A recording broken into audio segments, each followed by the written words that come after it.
The story of Sodom and Gomorrah is one of the most infamous in the Bible. These cities, forever linked in destruction, serve as a stark reminder of divine judgment. Located in the Dead Sea region, Sodom and Gomorrah are depicted as places of immense wickedness, their names synonymous with sin and depravity. But what exactly transpired in these ancient cities? The Bible, specifically the book of Genesis, offers a detailed account of the events that led to their obliteration. This essay delves into the historical context, the alleged sins of the cities, and the ethical and moral lessons embedded within the narrative. To understand the story of Sodom and Gomorrah, we must first picture the Jordan Valley in biblical times. This region, now known for its arid conditions, was once a fertile plain, described as well-watered, like the garden of the Lord, Genesis 13:10. It was a land of abundance, attracting settlers and nomads alike. Sodom and Gomorrah thrived in this environment. They were cities situated on a major trade route, enjoying economic prosperity and strategic importance. This prosperity, however, seems to have come at a moral cost, as the city's wealth was accompanied by a descent into wickedness and depravity. The Bible paints a grim picture of life in Sodom and Gomorrah. These ancient cities, often synonymous with sin and divine retribution, are depicted as places of extreme moral decay and corruption. The narrative serves as a stark warning about the consequences of living a life devoid of ethical and spiritual values. The city's inhabitants are described as engaging in various forms of debauchery and violence. From chaotic revelry to outright physical confrontations, the people of Sodom and Gomorrah seem to revel in their lawlessness.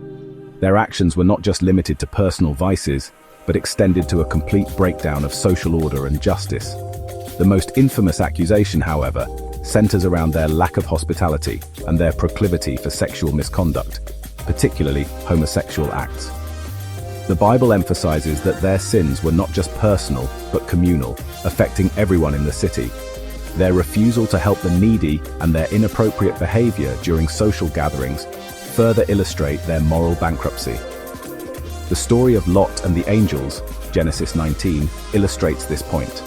Lot, a righteous man living in Sodom, is visited by two angels disguised as men. His immediate reaction is to offer them hospitality, a stark contrast to the behavior of his fellow citizens. Two angels, disguised as men, visit Lot in Sodom.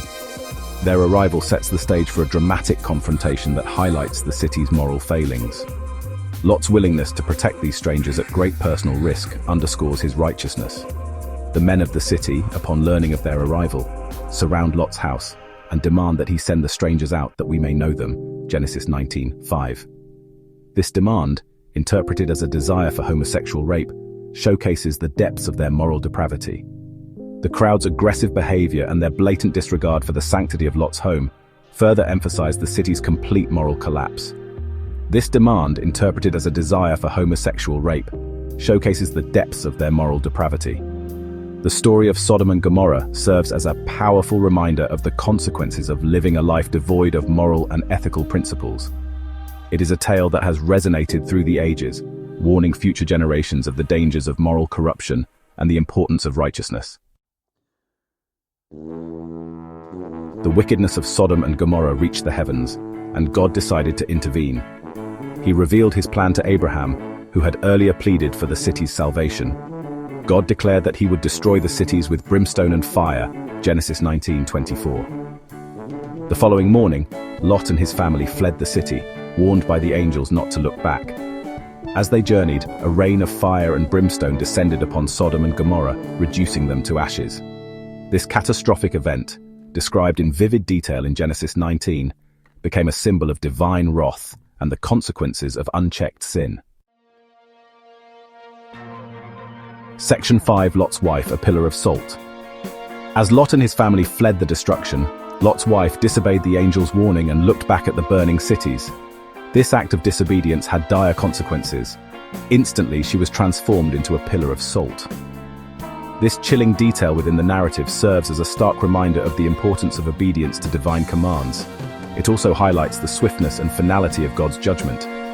Looking back in this context can be interpreted as longing for the sinful life they were leaving behind, a fatal error in the face of divine grace. Section 6. Abraham's plea. Can righteousness save the cities? Before the destruction, Abraham, known for his righteousness, pleaded with God to spare the cities if even a small number of righteous individuals could be found within them. Abraham's deep concern for the people of Sodom and Gomorrah is evident in his heartfelt prayers. He was not only thinking of his nephew Lot, who lived in Sodom, but also of the innocent lives that might be lost if the cities were destroyed. His plea was a testament to his compassion and his unwavering faith in God's justice and mercy. He began by asking if God would spare the cities for 50 righteous people, showing his hope that there were at least 50 good individuals in such large cities.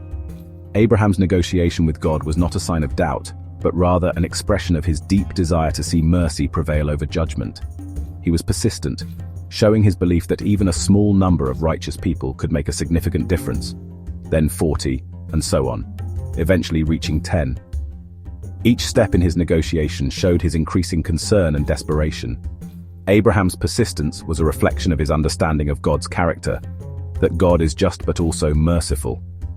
He hoped that by finding even a small number of righteous people, the cities could be spared from destruction. However, even 10 righteous individuals could not be found in Sodom. The cities were so deeply entrenched in their wickedness that the number of righteous people was far below what Abraham had hoped for. This realization must have been heartbreaking for Abraham, who had hoped against hope that the cities could be saved. This interaction reveals God's mercy and his willingness to forgive even in the face of widespread sin. It shows that God is always ready to show compassion and mercy, even when the situation seems dire. Abraham's plea and God's response highlight the importance of righteousness and the impact that even a few righteous individuals can have. However, it also underscores the gravity of the situation. The city's wickedness was so pervasive that not even a handful of righteous souls could be found.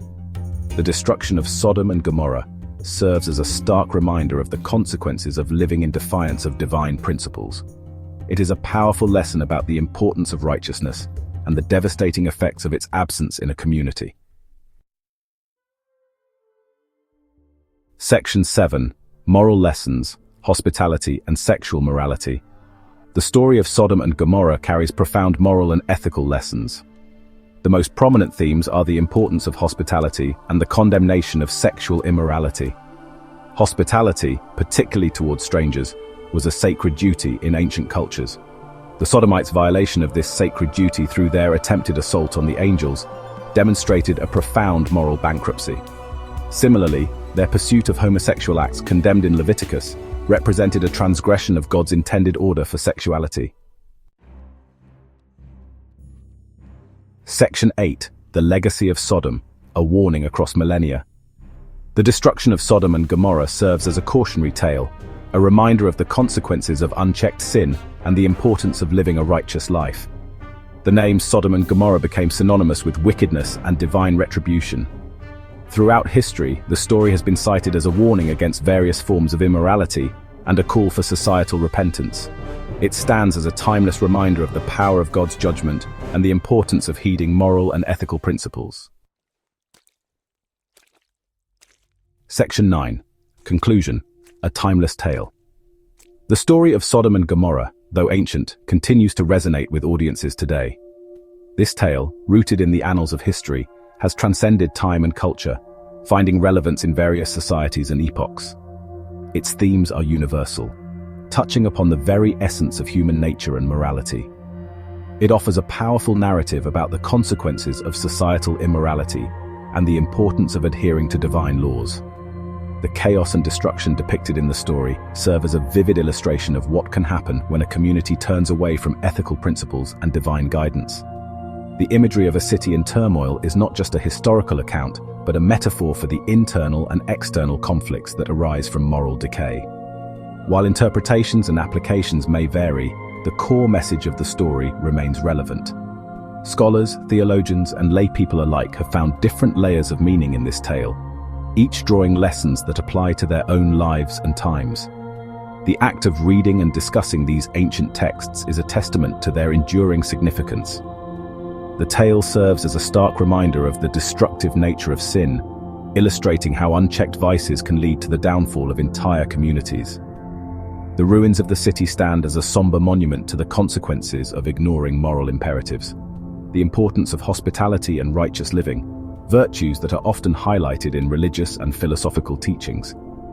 Acts of kindness and mutual support are depicted as the antidotes to the selfishness and corruption that plagued Sodom and Gomorrah, and the very real consequences of rejecting God's moral order.